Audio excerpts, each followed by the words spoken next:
My name is Margaret, and 10 years ago, my son Ethan broke my heart in a way I never thought possible. I raised him alone after his father died when he was only 8 years old.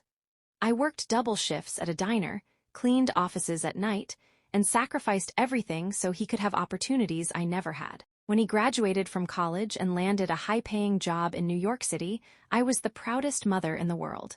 I believed all those difficult years had finally paid off. At first, Ethan called every week, telling me about his exciting new life. Then the calls became less frequent. Eventually, months would pass without hearing from him. When he got engaged to a wealthy woman named Victoria, I received an invitation to their engagement party. I bought a new dress with money I really couldn't afford to spend and traveled to New York, excited to celebrate one of the happiest moments of my son's life. But the moment I arrived, I could see something was wrong. Ethan looked embarrassed to see me. He pulled me aside and quietly told me that I didn't fit in with his new life. He said his future wife's family was wealthy and influential, and that my presence made him uncomfortable. Those words cut deeper than any knife. I left the party in tears and later discovered I wasn't invited to the wedding at all. After that night, our relationship completely fell apart. I tried calling Ethan, but he rarely answered. When he did, the conversations were short and cold. Eventually, he changed his number without telling me. Months later, I learned through relatives that he had started telling people both of his parents were dead. At first, I refused to believe it. Surely my own son wouldn't erase me from his life like that. But when I saw social media posts and heard stories from mutual acquaintances, I realized it was true. The son I had sacrificed everything for was pretending I didn't exist. I spent years blaming myself. I wondered if I had failed him somehow. Maybe if I'd earned more money, lived in a nicer neighborhood, or provided a more comfortable childhood, things would have been different. But eventually, I stopped chasing answers.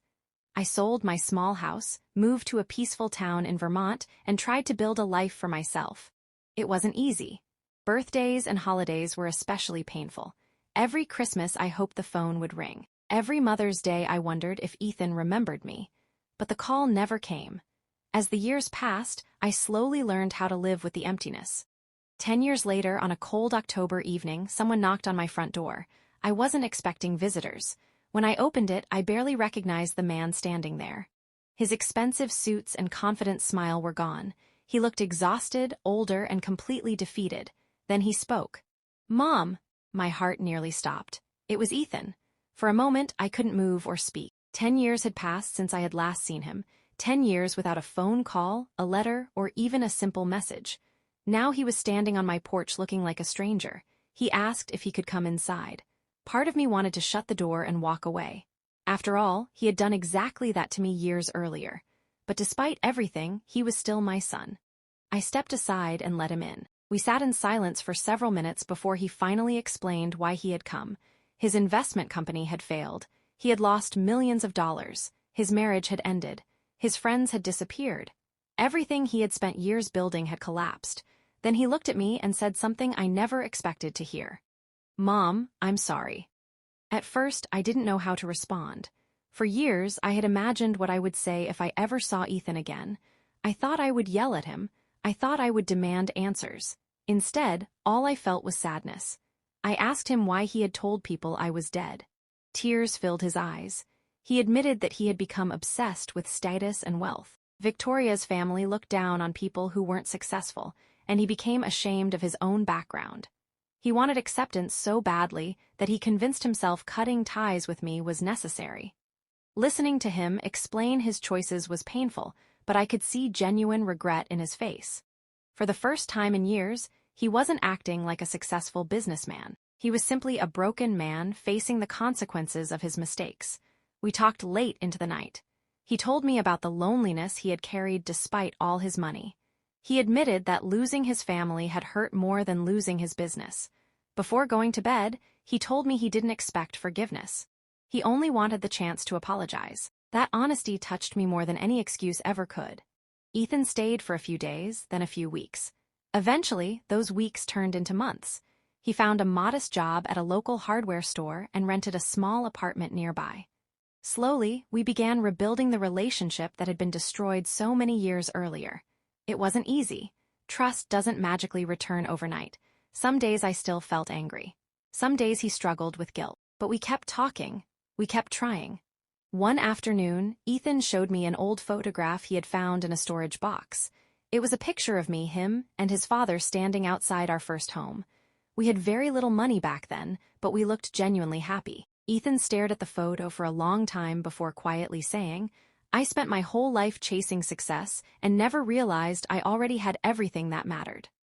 A few months later, he told me about his daughter, Lily. She was 16 years old and wanted to meet me. The thought terrified me because I had missed her entire childhood. But when she finally arrived, she hugged me like she had known me forever. Meeting Lily changed everything. She brought joy back into both of our lives. We spent afternoons by the lake talking about school, family, and her dreams for the future. One day she asked why her father and I had spent so many years apart. Ethan looked ashamed, waiting for my answer. I could have told her every painful detail. I could have described every lonely birthday and every Christmas spent hoping for a phone call that never came. Instead, I simply said that sometimes people make terrible mistakes and spend years learning from them. Lily nodded thoughtfully and squeezed her father's hand. That evening, she took a photograph of the three of us sitting together by the water and posted it online with a simple caption, "3 generations, family is family." When I saw those words, tears filled my eyes. 10 years earlier, my son had told people I was dead. Now he was proudly introducing me as his mother and helping me build a relationship with my granddaughter. Life doesn't always give us the ending we expect, but sometimes it gives us the ending we need. The day Ethan knocked on my door, he wasn't looking for money, a place to stay, or a second chance at success. He was looking for his family. And for the first time in a very long time, we finally found our way back to each other.